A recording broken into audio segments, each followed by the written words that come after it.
Sir, the Standing Committee on Agriculture and its report on the Pradhan Mantri Fasal Bima Yojana and evaluation on 10th August 2021 has highlighted several key issues. One of the important things it's mentioned is delays in settlement of the insurance claims by the farmers. For example, my constituency, Thoothukudi, last December 2023, we had unprecedented floods. Many of the farmers have insured their crops, but even after 7 months, they have not got the claim, the money they to get from the insurance, and they're still waiting. राज्य सरकारों से निवेदन करना चाहूंगा, तमिलनाडु की राज्य सरकार से भी निवेदन करना चाहूंगा. The Chennai Silks RD sale தூத்துக்குடியில் ஜூலை 12 முதல் கோலாகல ஆரம்பம். Milky Mist இதான் இது மட்டும்தான். பன்னீர்னா only Milky Mist. श्रीमती के Kanimozhi. Thank you, sir.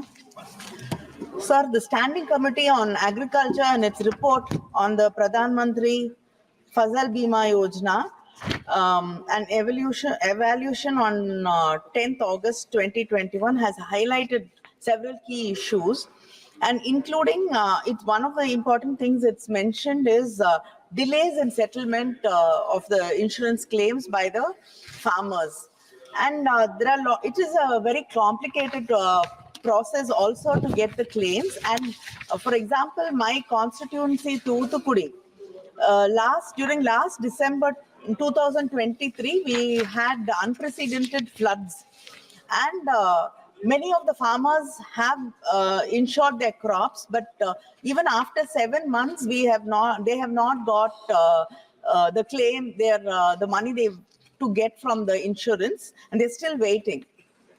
And in your reply, the minister has said that they do not plan.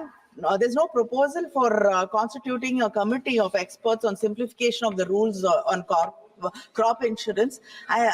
Will the minister reconsider that, because it is quite complicated, because it has to be district wise. Unless the crop failure is district wise, sometimes they do not give insurance. It's very complicated. So to simplify it further, if will they consider constituting a committee? And also I'd like the minister to reply about Thoothukudi farmers also. Thank you, sir. Very good question. माननीय अध्यक्ष महोदय, योजना पूरे देश के हर जिले के हर किसान के लिए है. योजना की इकाई भी पहले कभी विसंगतियां होती थी कि ब्लॉक को इकाई बना दिया जाता था. अब ग्राम पंचायत को इकाई बनाया गया है ताकि ग्राम पंचायत में अगर किसान का नुकसान हो तो उस किसान के नुकसान की भरपाई ढंग से की जा सके. जो पहले की योजनाओं में कमियां थी वो हमने दूर करने का काम किया, और इसके साथ हर ग्राम पंचायत में क्रॉप कटिंग एक्सपेरिमेंट कम से कम 4 किए जाएंगे, ये आवश्यक कर दिया है. फिर एक और हमने नवाचार किया है प्रधानमंत्री जी के मार्गदर्शन में. अब नुकसान का आकलन नजरी नहीं, रिमोट सेंसिंग के माध्यम से 30% कम से कम करना अनिवार्य कर दिया गया है, ताकि अगर रेवेन्यू का अमला करता है तो कई बार गड़बड़ होने की संभावना रहती है. ये बात सही है कि कई बार क्लेम के भुगतान में देरी होती है, लेकिन उन देरियों में हमने सारे कारण देखे. अभी तक जो व्यवस्था है माननीय अध्यक्ष महोदय, राज्य सरकार से उपज डेटा प्राप्त होने के 1 माह के भीतर दावे की गणना की जाती है. देखो, हम पॉलिसी बनाते हैं, उसको ठीक से इंप्लीमेंट करना राज्य सरकार का भी काम है, राज्य सरकार का काम.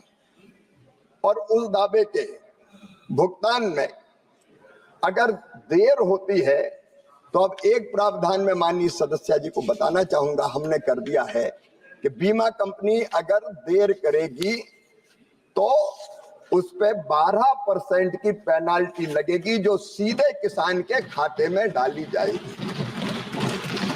लेकिन देरी के कारण में अगर हम गए तो अधिकांश 90.98% कारण है राज्यों द्वारा प्रीमियम सब्सिडी में अपने हिस्से को देर से जारी करना. माननीय अध्यक्ष महोदय, मैं आपके माध्यम से राज्य सरकारों से निवेदन करना चाहूंगा, तमिलनाडु की राज्य सरकार से भी निवेदन करना चाहूंगा कि वो अपनी तरफ से प्रीमियम की सब्सिडी में अपना हिस्सा जारी करने में देर ना करे।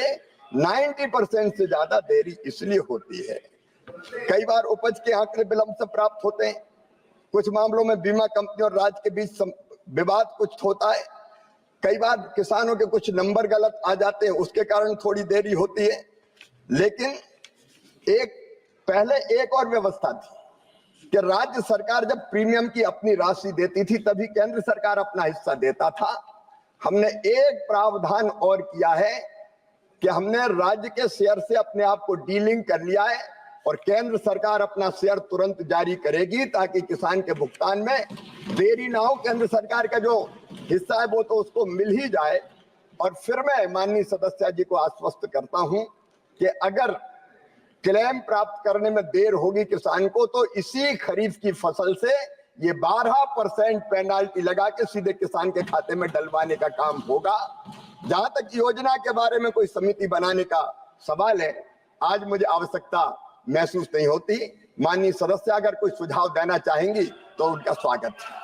தி சென்னை சில்க்ஸ் ஆடி சேல் தூத்துக்குடியில் ஜூலை 12 முதல் கோலாகல ஆரம்பம். மில்கி மிஸ்ட் இதான் இது மட்டும்தான். பன்னீர்னா only Milky Mist. மின்னம்பலம்.com தமிழின் முதல் மொபைல் பத்திரிகை.